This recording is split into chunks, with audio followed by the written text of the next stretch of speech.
Yayasan Lembaga Sabda, ya, Yayasan Lembaga Sabda. Banyak orang yang tidak tahu kalau Yayasan Lembaga Sabda itu berada di Kota Solo, ya. Kebanyakan orang yang belum pernah datang ke Sabda atau orang yang baru mengenal Sabda, baru dari internet ataupun dari aplikasi, mereka berpikir Sabda itu ada di satu tempat yang besar, ya, bahkan ada di luar negeri.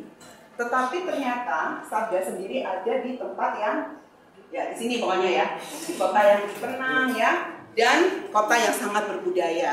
Saya yakin dan percaya Tuhan punya maksud yang sangat luar biasa ketika menempatkan atau menaruh Yayasan Lembaga Sabda di Kota Solo ini. Karena apa? Di Kota Solo inilah kita, teman-teman di sini, kita semua ada di sini, ya. Yayasan Lembaga Sabda sendiri dari sejarahnya, ya, ini adalah logo, ya, atau dari Yayasan Lembaga Sabda. Lalu dalam sejarahnya ini akhirnya sekarang kita menggunakan logo yang terbaru. Jadi saya tetap menaruh logo yang ini, ya, yang lama di sini untuk kita tidak lupa akan sejarah. Gitu. Ini ada gambar layar komputer, ya. Lalu ini ada Alkitab, dan itu ada artinya, ya. Ada artinya untuk pelayanan Yayasan Lembaga Sabda. Nah, pagi hari ini kita akan bersama-sama melihat Yayasan Lembaga Sabda dari sejarah dan visi misinya. Falsafah pelayanan Yayasan Lembaga Sabda ketika berdiri pertama kali adalah freely you have received, freely give, dari Matius 10 ayat 8b, ya. Ketika itu dimanifestasikan dalam pelayanan Lembaga Sabda, ketika falsafah itu dijalankan dalam Yayasan Lembaga Sabda, menjadi yayasan yang non-profit, non-komersial, dan interdenominasi. Ya, ketika Tuhan sudah memberikan keselamatan cuma-cuma kepada kita juga harus membagikan, ya, mewartakan lagi keselamatan yang telah Tuhan berikan itu kepada kita dengan cuma-cuma. Oleh karena itu Yayasan Lembaga Sabda dalam pelayanannya, ya, tidak pernah mencari keuntungan apapun, ya, baik keuntungan finansial maupun keuntungan untuk nama Yayasan Lembaga Sabda itu sendiri yang fokus kepada diri sendiri, dan juga non komersial, ya, tidak ada hal-hal yang berhubungan atau tidak ada urusan dengan jual beli, iklan, dan sebagainya. Sehingga platform-platform Yayasan Lembaga Sabda, produk-produk Yayasan Lembaga Sabda, salah satu keunggulan yang luar biasa adalah apa? Dia tanpa iklan. Dan banyak surat, ya, banyak email yang sudah masuk bersyukur karena wah, ini aplikasi yang luar biasa, ya, tidak ada iklan. Padahal kita bisa nih dapat ini dari sini, ya, tapi Tuhan sudah memberikan panggilan dari awalnya, gitu, ya. Lalu juga interdominasi. Ini membuat Yayasan Lembaga Sabda dapat masuk, ya, kemana saja, bisa diterima oleh organisasi mana saja, gereja mana saja, karena memang kita adalah interdominasi. Tidak berada atau tidak dinaungi di bawah satu yayasan tertentu atau organisasi tertentu. Kita juga tidak berafiliasi dengan yayasan atau gereja tertentu, tetapi kita melayani seluruh tubuh Kristus. Ya. Kalau melihat sejarah Ilsa, ya, sejarah Ilsa itu dimulai, ya, dari panggilan Tuhan. Panggilan Tuhan untuk mulai pelayanan ini, ya, Alkitab dan teknologi. Alkitab adalah fokus yang Tuhan berikan kepada Yayasan Lembaga Sabda, dan teknologi adalah kendaraannya. Ya, teknologi adalah kendaraannya, dan itulah yang mendasari, ya, anak-anak Tuhan yang Tuhan panggil untuk mendirikan Yayasan Lembaga Sabda. Dan pada tahun 94 pergumulan itu, ya, panggilan itu melahirkan Yayasan Lembaga Sabda atau yang sering disebut dengan Sabda. Ya. Dalam perkembangannya selama 25 tahun, dari tahun 94 sampai tahun ini 2020, semua terangkum, ya, dalam timeline sejarah Yayasan Lembaga Sabda. Kalau disebutin satu-satu, ini kan 25 tahun, nanti saya bisa 25 jam jelasin satu-satu, gitu, ya. Tapi ini, ya, kita bisa lihat rangkumannya sejak dari Sabda, sejak dari Sabda tahun 93 sampai kita sudah memikirkan Sabda untuk tahun 2020 ini. Untuk lebih lengkapnya, ya, kita akan sama-sama melihat dalam video timeline yang akan kita putar. Ini diharapkan teman-teman, ya, teman-teman terutama yang baru bisa memperhatikan dengan seksama. 25 tahun Yayasan Lembaga Sabda berjalan, dimulai dari, kalau Bu Yulia selalu bilang waktu di program di Good News, ya, Sabda dimulai dari panggilan Tuhan, lalu dari satu rumah, dari satu kamar, rumah Bu Yulia yang dipakai untuk mengerjakan memulai untuk mendigitalkan bahan-bahan untuk Alkitab maupun studi Alkitab. Setelah 25 tahun berjalan, kita melihat bahwa Ini kalau bukan karena pekerjaan Tuhan tidak mungkin akan sampai seperti yang ini. Ini semua adalah hasil pekerjaan Tuhan yang Tuhan kerjakan di dalam diri anak-anaknya yang selalu setia, teguh akan panggilan Tuhan. Sekali lagi segala kemuliaan hanya bagi Tuhan. Dan bagaimana perkembangan Yasana Baga Sabda sampai sekarang? Apakah 25 tahun puncaknya berhenti? Tidak, ya. Tuhan selalu menolong Yasana Baga Sabda untuk berjalan setahap demi setahap. Dulu ya, awal-awal waktu saya baru masuk ke sini, Tuhan itu saya selalu diberikan ini ya, kayak doktrin Bible everywhere, ya. Semua yang dikerjakan Sabda adalah supaya Bible everywhere. Bible harus ada di mana saja, dapat diakses, dapat dipelajari oleh siapa saja, kapanpun dan dimanapun, tanpa dibatasi oleh waktu menggunakan teknologi. Lalu setelah Bible everywhere, semua orang sudah bisa mendapatkan Alkitab elektronik ya, saat itu dalam software maupun dalam situs ya. Semua platform yang ada dalam perkembangannya, semua Alkitab maupun studi Alkitab harus dapat diakses dari semua layar, baik HP, komputer, bahkan televisi, apapun ya, harus ada di dalam setiap layar. Tapi apakah pekerjaan kita hanya produksi dan produksi saja? Tidak ya. Tuhan menginginkan apa? Segala sesuatu yang kita kerjakan, Bible everywhere, Bible on screen, on every screen, itu semua akan bermuara di sini. Bible in the heart. Ya, firman Tuhan itu harus ada di dalam hati setiap orang yang belajar, yang membaca dan mendengarkannya, supaya apa? Setiap orang bisa secara bertanggung jawab, terutama orang percaya ya, bisa secara bertanggung jawab melaksanakan kehidupan yang alkitabiah, dan itu adalah tujuan dari Yasana Baga Sabda. Ya. Untuk visi misi Ilsa sendiri, visi dari Yasana Baga Sabda yang Tuhan berikan kepada Yasana Baga Sabda adalah IT for God, teknologi untuk Tuhan. Ada dua aspek dari visi ini. Yang pertama adalah biblical computing, atau yang suka kita bilang BC, dan juga digital ministry atau DM.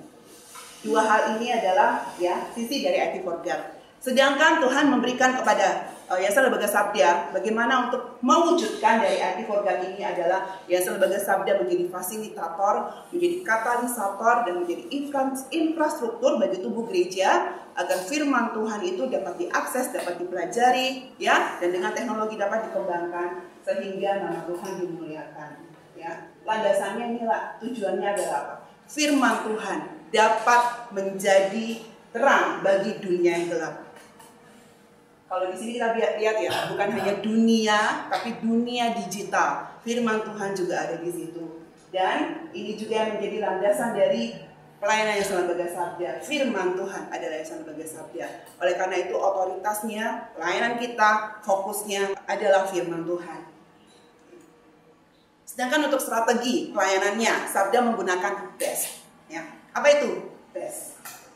B itu Bible, ya, pasti kan landasannya Bible, ya. Lalu strategi yang dilaksanakan adalah E, yang pertama engagement, lalu S-nya studi system, lalu T-nya teknologi, ya. Jadinya BEST, Bible engagement, Bible study system, dan Bible teknologi, ya. Pusatnya adalah di sini, ya, ada di sini. Saya akan mulai dari sini penjelasannya. Bible Study System. Yayasan Lembaga Sabda itu bukan yayasan yang mengajarkan Alkitab. Yayasan Lembaga Sabda fokus ya pergerakannya adalah untuk mempelajari Alkitab. Sistem-sistem untuk mempelajari Alkitab. Dan di dalam studi sistem ini ya, Sabda membuat metode, membuat alat-alat ya, lalu memberikan fasilitas, memberikan pelatihan dan sebagainya supaya ada sistem untuk belajar Alkitab. Nanti kita akan mendengarkan ya sistem studi Alkitab yang ideal, itu nanti akan kita dengarkan lagi dalam presentasi berikutnya. Tetapi kan tidak mungkin firman Tuhan tuh hanya ada alat cukupkah, ada metode cukupkah, ya. Tentu saja harus ada interaksi antara pengguna dan juga firman Tuhan. Itu tujuannya, harus ada engagement. Oleh karena itu kita juga sangat mementingkan bagaimana orang bisa menggunakan, bagaimana orang bisa mengaplikasikan firman Tuhan dalam kehidupan mereka. Dan tentu saja kalau Sabda ada studi Alkitab, lalu ada engagement Alkitab, itu apakah itu sudah bisa dikatakan Sabda? Belum ya, harus ada teknologi karena itulah kendaraannya. Jadi ada back end-nya ya, ada back end-nya, semuanya didukung. Bible Engagement dan Bible Study System ini didukung oleh teknologi, baik infrastrukturnya, baik kalau Hadi itu ya ada apa bahasa pemrograman dan sebagainya, itu semua didukung oleh teknologi ya. Dan bagaimana hubungan BES ini dengan visi dari Yayasan Bagas Sabda ya. BC itu dimungkinkan oleh BES ya. Dengan adanya BES ini ada biblical computing, ada pelayanan biblical computing ya. Dan dari BES ini apa yang kita lakukan ketika diaplikasikan itu menjadi digital ministry. Oleh karena itu kita juga punya ya pelayanan-pelayanan selain Alkitab, ada bidang-bidang ya, bidang-bidang konseling, bidang-bidang pelayanan anak, kepemimpinan, semuanya itu adalah apa tujuannya, bagaimana mengaplikasikan dari Bible Study System, Bible Engagement dan teknologi tadi untuk diaplikasikan dalam bidang-bidang kehidupan atau pelayanan sesuai dengan landasan firman Tuhan ya. Selama 25 tahun ketika saya mempersiapkan ini, melihat yang wah, Yelsa ternyata juga bergerak sesuai dengan perkembangan generasi digital. Kalau kita lihat di sini ya, ini yang saya kasih kotak merah, karena kan Yelsa lahirnya di sini ya. Begitu generasi Y, era generasi Y berakhir, sabda lahir. Dan saat itu Tuhan menolong ya, Yayasan Bagas Sabda mempersiapkan untuk masuk ke dalam generasi Z. Bahan-bahan diketik, semua hal-hal yang bisa didigitalkan agar apa? Agar kita siap untuk melayani orang-orang dalam generasi Z, mereka yang sudah siap dengan teknologi, mereka yang melek dengan teknologi. Sehingga ketika generasi Z ini tiba, kita juga sudah siap dengan bahan-bahan yang telah kita siapkan sejak tahun 94. Dan sampai saat ini dalam generasi Alpha, Sabda juga masih ada. Bahkan ini ya, tinggal 4 tahun lagi nih generasi Alpha, dan sudah diramalkan setelah tahun 2025 akan ada namanya generasi Beta. Nah itu. Dan kalau kita bisa lihat, kita lacak ya, catatan-catatan penting ketika generasi Y berakhir, Isa lahir, ada Alkitab elektronik yang pertama di Indonesia, lalu juga mulai perintisan software Alkitab untuk studi. Dan ketika masuk ke dalam generasi Z, software Sabda lahir, bahkan sampai software Sabda 4 ya. Tahun 99 ketika situs internet sudah muncul di Indonesia, kita juga sudah siap dengan bahan-bahan yang langsung masuk ke dalam situs-situs kita. Sabda.org juga sudah bisa kita siapkan, dan pada akhir tahun ya, akhir dari generasi Z lahirlah situs Alkitab Sabda dan juga jejaring sosial. Itu ketika Santi masuk gitu ya, saya ingat ya, Santi masuk kita mulai gempur untuk pelayanan yayasan, pelayanan untuk jejaring sosial. Dan kita lanjutkan pada era generasi Alpha ini ya.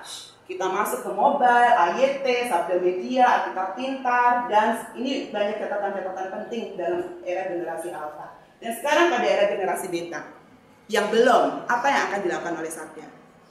Di sini tanda tanya, dan nanti adalah tugas teman-teman untuk menjawabnya. Ya, apa kira-kira yang akan Sabda siapkan mulai sekarang untuk generasi Beta? Oke, ya. Untuk fokusnya ya adalah mempersiapkan digital generasi untuk kemuliaan Tuhan. Itu berarti apa? Harus kembali kepada Alkitab. Tidak ada segala sesuatu yang dapat memuliakan Tuhan jika itu di luar dari firman Tuhan. Ya, ini pergumulan dan tantangan. Ya, ini dari sharing saya. Nanti teman-teman juga silakan tambahkan. Yang pertama, we can't do it alone. Ya, we can't do it alone. Tanpa Tuhan, yang pertama pasti kita tidak dapat melakukan apapun. Banyak pergumulan yang kita hadapi ya, dari sisi pelayanan, staf, pribadi dan sebagainya. Tapi di situ juga kita melihat setiap pergumulan yang telah Tuhan izinkan kepada kita, di situ juga ada tangan Tuhan yang kita lihat selalu tersedia untuk menolong kita. Ya, lalu ini juga ya belum banyak organisasi Kristen yang sama, sehingga kadang-kadang kita merasa bekerja sendiri gitu ya. Dan we can't do it alone, karena kita tahu kita nggak bisa bekerja sendiri, kita akan menggandeng sebanyak mungkin mitra, yayasan dan sebagainya untuk bersama-sama mendukung yang mewujudkan visi dan misi ini. Lalu kita juga selalu membuka diri, ada kesempatan karena kita juga karena kita kan tidak ada yang sejenis juga, jadi kita perlu selalu membuka diri untuk bekerja sama dengan mitra yayasan lain. Lalu perkembangan data dan teknologi, kita tahu pada era digital ini ya, informasi itu sangat banyak, tetapi secara umum sudah diketahui informasi banyak, tetapi pengertian itu kurang mendalam. Nah, ini ada satu kesempatan di sini ya bagi Yayasan Lembaga Sabda, dan sekaligus tantangan, pergumulan juga. Di tengah-tengah melimpahnya data, apa yang dapat kita lakukan ya? Dengan perkembangan teknologi kita pasti dapat mengintegrasikan itu semua untuk menghasilkan bahan-bahan yang terhubung dengan firman Tuhan dan bisa menghasilkan pengalaman studi Alkitab yang mendalam, menyenangkan dan bertanggung jawab dengan limpahan informasi tersebut. Ya. Lalu juga ya satu pergumulan dan tantangan dari Yayasan Lebar Sabda adalah kita perlu ya memfilter perkembangan teknologi supaya kita siap untuk media yang tepat, saat yang tepat ya dan waktu yang tepat. Firman Tuhan itu tidak berubah, tetapi medianya selalu berubah dan mengikuti perkembangan zaman. Dan kita udah lihat ya lintasnya, Ilsa selalu mengikuti perkembangan zaman. Lalu gereja, ya pergumulan ini sekaligus tantangan ya. Gereja yang tidak siap dengan teknologi, ya gereja siap dengan teknologi tapi nggak punya bahan, dan Sabda siap dengan kios gereja, ya. Lalu generasi baru yang sudah dan akan datang. Makin banyak yang kita lihat tidak terhubung dengan firman Tuhan melalui teknologi dan gadget mereka, ya. Dan ini menjadi tantangan bagi kita. Ya, ini menjadi tantangan bagi kita untuk kreatif dan inovatif. Ya, kreatif dan inovatif melihat bagaimana kita bisa melayani generasi yang akan datang ini. Dan juga sumber daya. Ini pergumulan kita ya. SDM, programmer Kristen, upgrade skill, ya, pemantapan panggilan pelayanan, lalu fasilitas infrastruktur untuk pelayanan, dan juga yang pasti adalah kebutuhan untuk dana, ya. Itulah Yayasan Lembaga Sabda Sejarah dan Visi Misi Ilsa, ya. Kembali lagi kita harus ingat ya, segala sesuatu yang kita kerjakan adalah IT for God, teknologi dari dan untuk kemuliaan Tuhan. Ya. Teknologi dari dan untuk kemuliaan Tuhan. Segala sesuatu aspeknya tentang IT for God nanti akan dibahas dalam presentasi saya yang presentasi Odi setelah saya yang berikutnya kita akan bahas lebih mendalam lagi. Sekian dan terima kasih teman-teman.